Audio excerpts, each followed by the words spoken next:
Thank you. And thanks for having me. Yes, I'm really delighted to be here because I grew up on the Welsh Marches. I grew up in one of the old mills of Chirk Castle, where my mum still is, and lived at the castle for a little while as well. So it's lovely to be talking about an area that I really do love so much, and on a subject that I'm very passionate about as well. So yes, thank you very much for having me. Um, so I'm going to talk about women in Wales. It's pretty much North Wales, but it's a bit of a range of places that I'll mention. But we'll start off in this beautiful, beautiful place. So for quite a few years, about a decade, I worked for Cadw, which I'm sure you'll all know is the Welsh Government's Historic Environment Service, very similar to how English heritage used to be set up, and look after an awful lot of castles, one of them being Criccieth. And in one of my roles, I was the interpretation manager. So I got to go to beautiful sites, sometimes very late at night, and I got to um, look at all the big keys and help block up, and just find out all about the sites. And as you can imagine, found out some really fascinating stories about the places um, during that time. And I think that's the most exciting thing for me is discovering the stories behind the sites, discovering the stories behind the people that used to live here, work here, build them, knock them down in some cases. Criccieth is a really interesting castle because it was built by two of the most famous Welsh princes, in my opinion, and then destroyed by the self-proclaimed Prince of Wales, burnt it down. So it's got a really, really interesting history with Edward the First doing a bit of work there too. But one of the things I was tasked with was we were um, rehashing the visitor centre to make it more accessible, redo the interpretation, and make it more of a welcome as well for people to come. And because of Criccieth's rich history with the Welsh princes, it was a really good place to actually hone in on that history. And so decided to rebuild basically the main hall of a llys site, so the court of a Welsh prince inside the visitor centre, and then you could interact with objects and items there to help tell the story of the Welsh princes and Welsh castles in Wales. And the reason I'm talking about this at the moment at a conference about Welsh women is because of this little item in the bottom right-hand side, which is kind of a replica of a book that would hold the laws of Hywel Dda. Now, this is going back maybe 1,000 years earlier than the main story I'm going to be talking about today. But the reason I bring it up is because Wales was incredibly forward thinking. And it was only when the English came along that they took a bit of a back step. So it's fascinating to read back on what their laws were about divorce, for example, and how fair they were. For example, the first 7 years, basically, it was a bit of a trial run, and the women's dowry was her own right. And actually, if something went wrong, things were split pretty evenly rather than, the man getting it all and the woman being left, which unfortunately, a few hundred years later, wasn't quite the case. So I just wanted to highlight the fact that Wales has always been more about the equality than what it came to be, but luckily getting back there now. And I also just wanted to highlight some of the most other brilliant women that have kind of made a difference in Wales too. Now, you might have heard of the Lady of Wales, Joan or Siwan.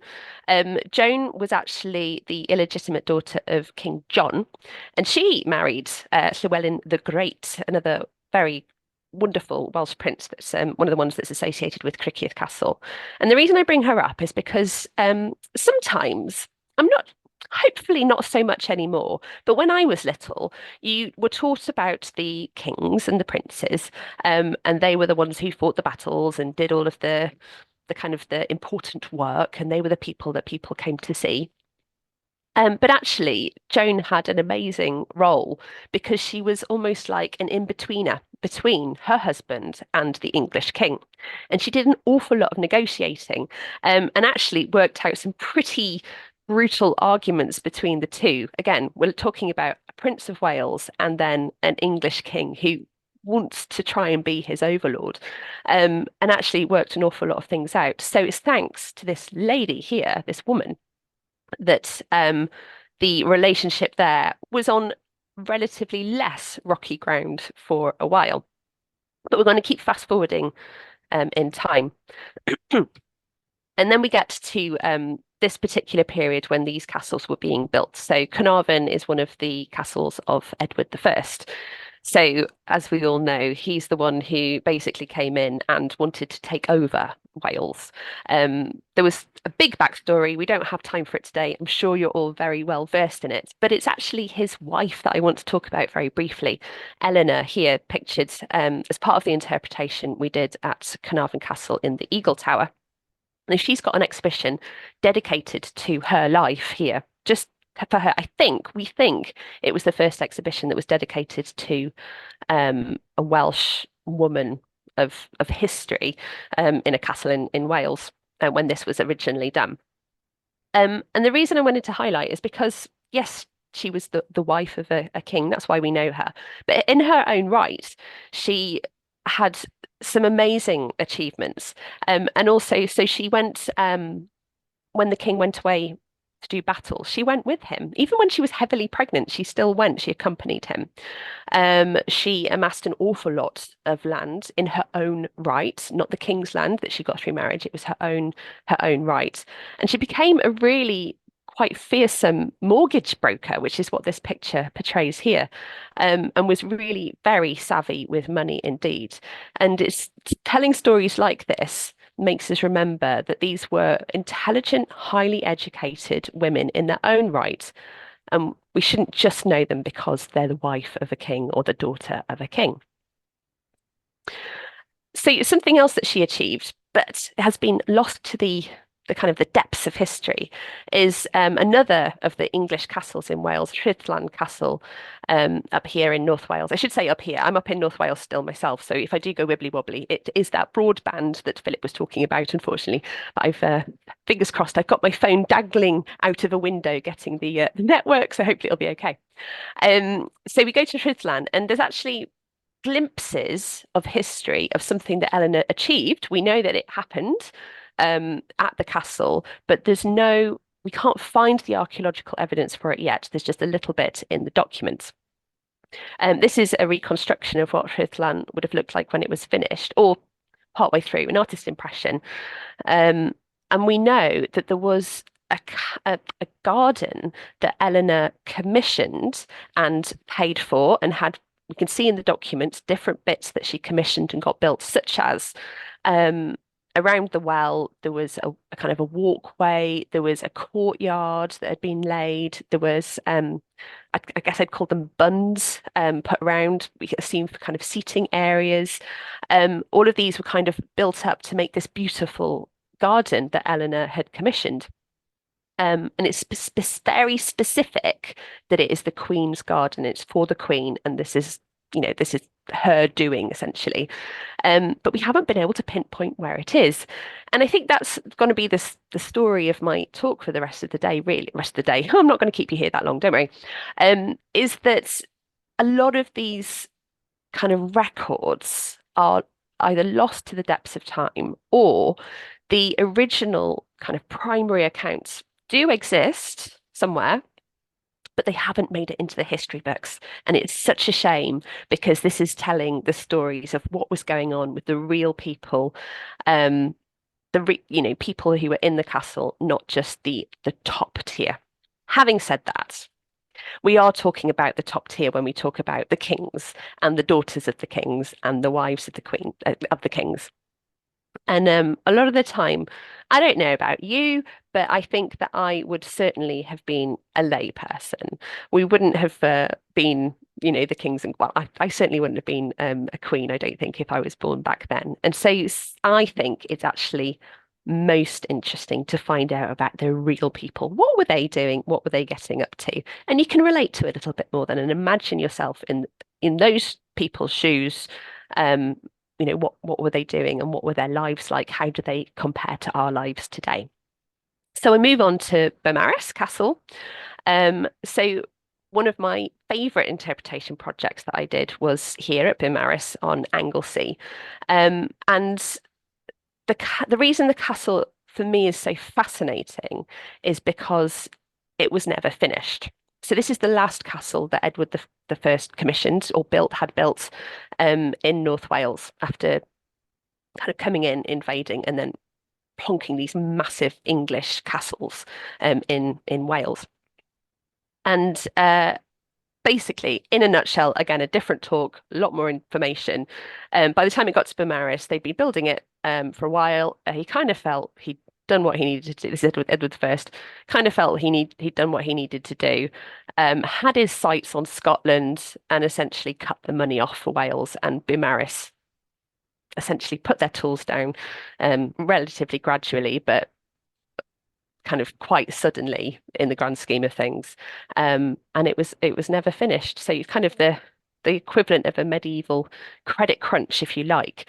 And the castle, if you can see the bottom artist's impression down there, the greatest castle never built, because it would have looked absolutely ridiculously palatial if it had have been finished. Right now, it's pretty stunning, to be honest, but it would have been another, at least one more story on top. So a really fascinating site to interpret. So we're talking about, again, these castles of Edward the First. They are, the castles and town walls are, a World Heritage Site. They're really very dominant in the landscape, and they've all got their own stories to tell. So Beaumaris was the last one to have its interpretation renewed, if you like. So, for example, we'll go to Harlech, which is the bottom right-hand corner. That's very much a fortress. It's had an awful lot of battles and wars, men of Harlech. So that theme for the interpretation there was all about it being kind of a stronghold and about war and weapons. So if you go there, you'll kind of see that kind of theme about it. Carnarvon on the bottom left-hand side. A lot more about the legends, actually. Edward the First, I think, clutching at straws maybe, did have a vision of why he was supposed to be the ruler of Wales as well as England, and kind of tried to go back into kind of ancient mythology and stories and legends as to why he should be the king there, and then built Carnarvon Castle in this kind of striped pattern that I think this picture really shows very well, to mimic the walls of Constantinople, to show its might and its force. So that's interpretation at Carnarvon Castle is a lot more about the kind of the legends, and or some of it anyway is about kind of, and then how it came to be, and obviously the place of the princes of Wales, the Welsh ones and the later English ones too. But the great thing about these royal castles that are English in Wales is that they do have the records. So we can actually look into them. If you can read medieval Latin, I can't, but some people can, and they tell me what it says. So they then tell me kind of who might be working there, for example. What they were paid. And so we can go into the court rolls and get the information we want to see about not only the kings and the queens, but then the people who were coming in to actually do this work. So then we go on to back to Beaumaris and go on to the interpretation there. And we thought, because the castle is essentially a building site where it never was finished. They literally did down their tools and walk off. The masons weren't getting paid. But we do have all of the records of what they did, who came in, what they were paid for, where they came from. So we know that obviously, I don't think any of them were Welsh. They came in from England and France and came over to bring their skilled work here. And so we could see how much somebody was made to do ironwork. And so around the site, the theme is about the building, and the building of the castle. And you'll find pockets of interpretation that helps to kind of put the scenes of a medieval building site of a castle back into the castle. And this is one of my favorite ones, because this is where the blacksmith could have worked. So we know that they were making door hinges. You'll see the far left, saws, horseshoes, swords, for example.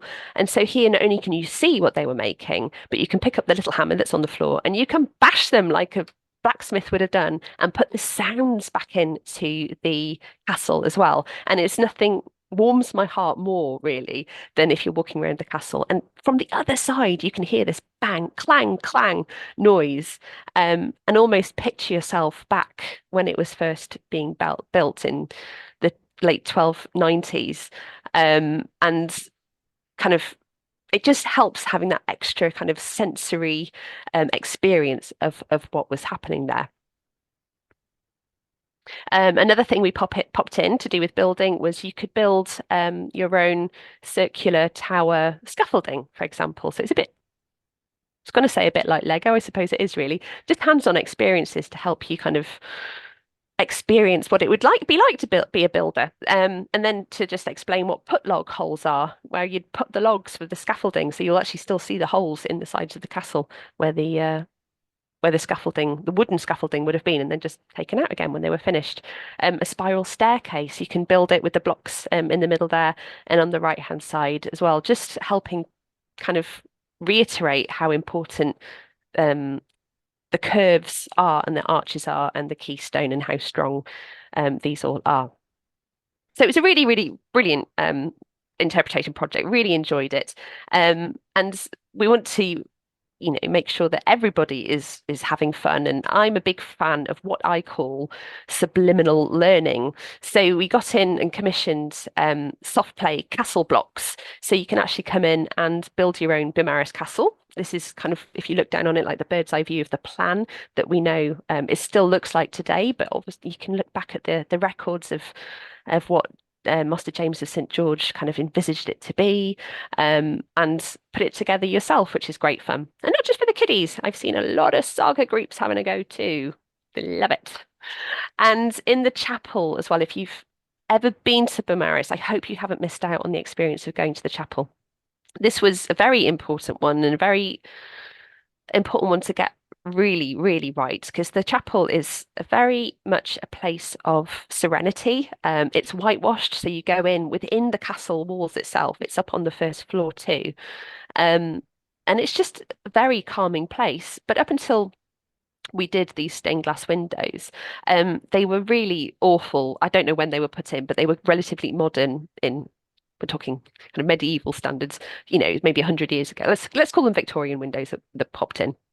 I don't think they were that old, actually. I think that's why we had to take them out because they were really, really quite modern in the grand scheme of things.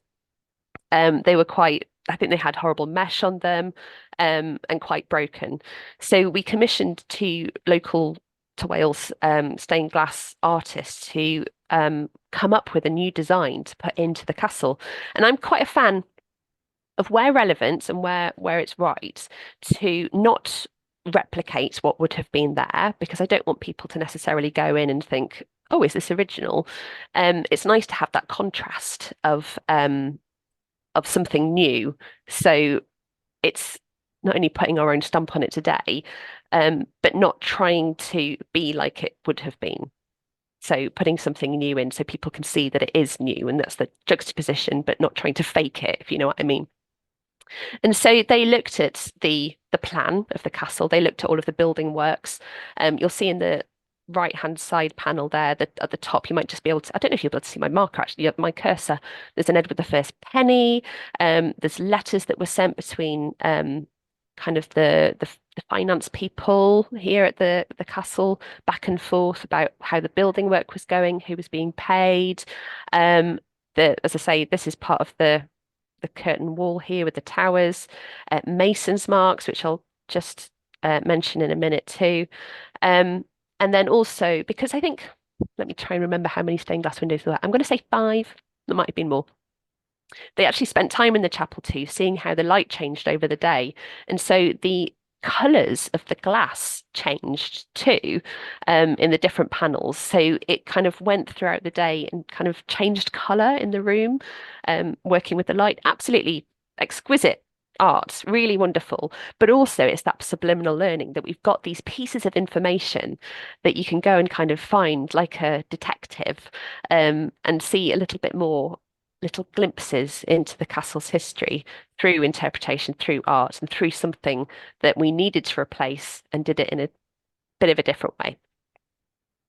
And so again, the actual interpretation kind of proper, if you like, the panel, the good old panel. We don't like too many of them because I don't want to get them in the way of people's experience too much. But here we've got a little lectern with the information about what the chapel was all about. But then this here is a light box, but all of these pieces kind of come apart. So it's a little jigsaw you can put together and make your own stained glass window of a picture of Edward the First there. So again, a bit of fun, bit of something to keep people entertained if they need it. If somebody else wants to read the panel and needs to keep somebody else entertained in their party, good fun to do too. And that's subliminal learning again.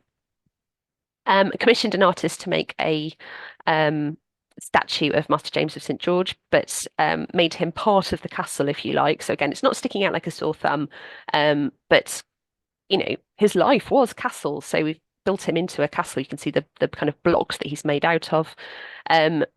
Incorporated the building tools of the time from contemporary manuscripts that we were able to look at, and then the good old mason's marks as well. I got slightly obsessed with mason's marks for a time, and maybe still am a little bit. I just find them fascinating. But because they're the physical remains of the people who built the castle, and not just a stone, but their handiwork, leaving something quite personal that we're not sure is meant to be seen or not. When you do find them, it's really quite exciting. And some of them are quite, there's a range of different ones as well. You'll find them all over different medieval sites, but at Beaumaris, you'll see different types of shapes, but then you'll see the same ones again and again in different parts too. So it's really fascinating to try and find them and think, oh, is that the same person or is that from the same team? We don't know, but it's lovely to have a look for them.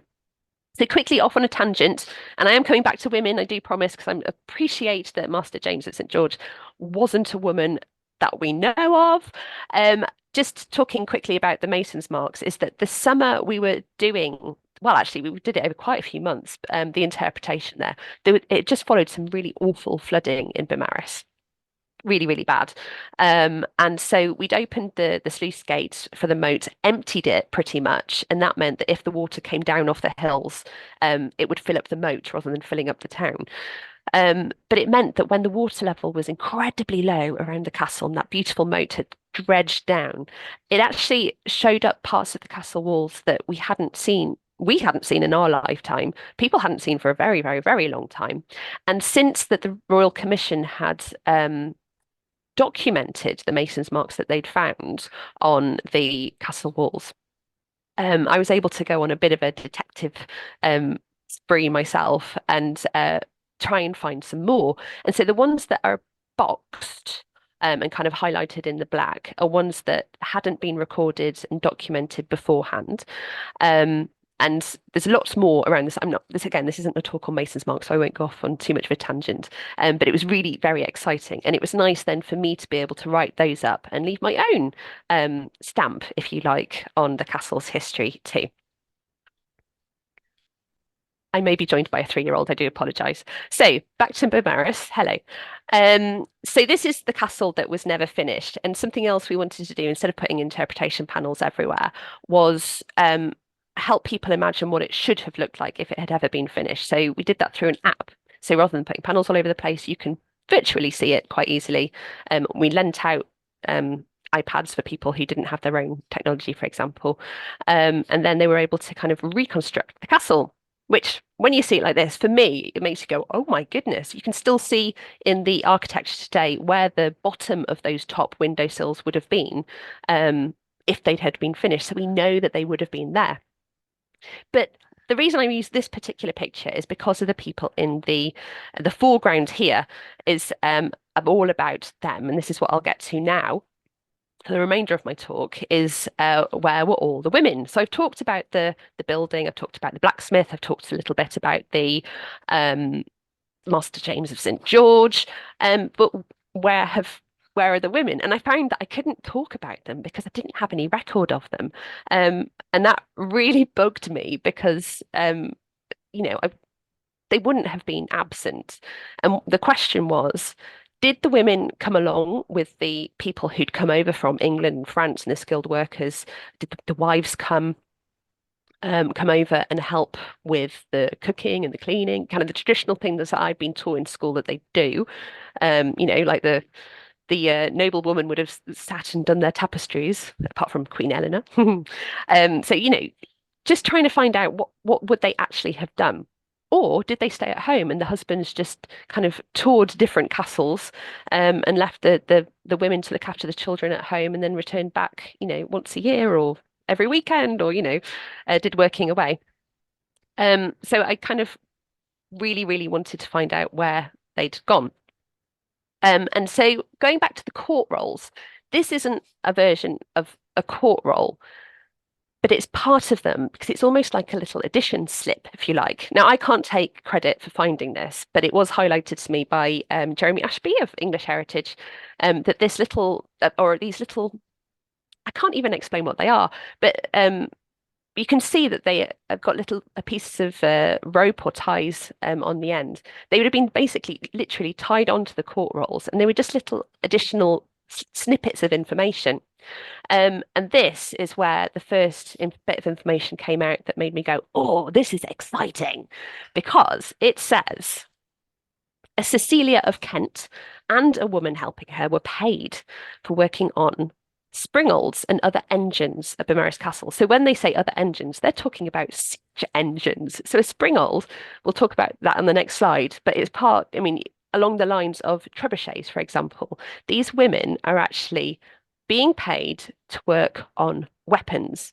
And then we look about how much they were actually paid, 3 shillings, and their weekly wage as well. So they were on the payroll and how much they were paid. It's the same amount that a skilled male blacksmith would have been paid too. So it's an actual example of these women are here, they're on the payroll, they're skilled workers, and they're treated the same as men. So they're not cooking the meals, they're not doing the cleaning and looking after the children. They're here doing really skilled, amazing work. And interesting that she was from Kent as well, so she'd been brought in too, and she had an assistant. So this is exciting. This is very, very exciting. So what is a springold? Actually, I should just go back a second because it says I'm going to pronounce this wrong, so somebody can absolutely tell me how to pronounce it. But Pelham or Peakham, I don't. Also trying to work out what that was. At first, we thought it might have been a bolt of some kind, but let me show you what the springold looks like. So this is an example at Tower of London. So the thing kind of in the middle of the screen is like a bit like a trebuchet, but actually it uses human power rather than a counterweight to fire. And then the little box that you can see on the right-hand side to it is a springold. And I've got a picture here of it a bit closer up. And then an example here of kind of how it would have worked. And essentially you would have put a bolt in it and used some sort of rope or tie to pull it back and then fire it. So this is a really horrible, horrible weapon. But we forget, well, hopefully that we don't forget that this medieval building site was also preparing for, to be besieged and for people to come and attack it because essentially it is an English castle, an English/French castle, in somebody else's country. So of course they're going to attack back. So we think now that the Pelham or Peakham might have actually been the more kind of material rope type things that were put onto the bolts to help kind of bring it back and then fire it. Nevertheless, these women were actually helping to make these really quite fearsome siege engines. Bye-bye, Mummy. Bye-bye. Thank you for your help. So then, this really piqued my interest, and I wanted to find out if there was any more reference. So in these tiny little kind of addition slips that were on the court rolls. That wasn't something that we're aware has been written up into a secondary source anywhere. But I did find a secondary source in the depths of Bangor University Library, where they had actually written up a few lists of some of the people who'd been working down the road at Carnarvon Castle at the same time. And this is where I found within the lists a Juliana, a Mota, Eleanor, and a Julia. And they were actually listed under the list saying that they were, I shouldn't call them hod men, should I? Hod people, and mortar carriers. So these are actually doing kind of real physical labor. I mean, this is, if you imagine, these big, I can't even think what the words are, but, these big kind of carriers with full of kind of masonry or mortar on their backs. This isn't kind of spinning um, ropes or anything like this. This is pretty hands-on, probably the hardest stuff you can do. I wouldn't necessarily say this is skilled workers, but this is proper hands-on, hard labor that these women were doing. And their names are really fascinating too, because they give us a glimpse into their lives. Because Filia means daughter of, and Fabri, essentially, I think of it as fabricator. So it is basically the daughter of a builder. So it could be an ironmonger, it could be a mason. But this gives us the glimpse into the fact that these could, and some of them were, daughters of some of the skilled workers who were working on the site. So have they potentially come with them and actually taken a job as well and are helping out and getting paid for it? Maybe they grew up at the castle and then as they've got older, because these castles took a long time to build, were they then kind of trained up and started working at the site as they grew of age? I don't have the answer, but the fact that they were there and doing this amazing work, it's really, really fascinating. And then just finally, just having a nose around trying to find some more information, really. Again, a very similar period, but at Dolwyddelan, which is near, not far from Blaenau-Ffestiniog-ish. We've got accounts again of two different women here coming over from Chester delivering food. So again, can't necessarily say that's a skilled worker, but they could have been the artisans themselves. We don't know, but have been actually delivering them and doing kind of normal work, if you like, and coming along and traipsing across the landscapes all the way from Chester. That's a long way, and it's very hard landscape to do. To come over to deliver food to a castle up on the wild hills of Wales. And so kind of really fast forwarding now to present day, or I don't know, how long ago was this? I'm going to guess 8 years, might not have been that quite that long ago. Had some work being done at Conwy Castle here. We had an awful lot of scaffolding up, and I just thought, because I had the chance to go up, and I thought, well, you know what, let's do it. It's quite a scary thing, but I started at the bottom and I climbed the scaffolding with a GoPro on my head, actually. So I don't know where that actual video went, and went all the way to the top thinking, come on, these women have helped build these castles and things that went in these castles and these things that protected the castles. Let's go up to the top because they are part of these monuments, and it's in my brain that it was men that was doing it, but we just haven't actually written up the information about it being both men and women working on the sites. And so it was really, well, it was an amazing experience to do that, actually. Didn't look down. Huh. But then to actually look at or meet the actual skilled workers that were doing the work. This is actually on the town walls rather than the castle. And think about all the people who were skilled workers, doing very highly skilled conservation work on these very, very special monuments today. But not all of these are men either. So I suppose it's just kind of switching our brains to think that it's we don't have to shout about it, but we don't have to assume it's the other way either, in that there are skilled women today doing work on our monuments, just like they would have been 700, 800 years ago. And I do feel maybe we should shout about that, because I don't want it to be that, like I was brought up however many years ago, won't say how many, that we were told that it was the women doing the tapestries and the weaving and the cooking for the more lay woman. And it was the men who were doing the kind of the hard labor and the fighting. But no, we know now that that's not the truth. So I think my kind of final comment, if you like, is to say that I hope that stories like this and highlighting the fact that it hasn't always been that way will help inspire both boys and girls and everyone else in the world to never be held back by their sex or by their gender, and that we should just encourage people to do what they want to do, and that is what we should take from our history lesson. And that, I think, is me. I finished slightly ahead of time, but I hope that's okay. 6 minutes ahead of time. Is that all right, Philip?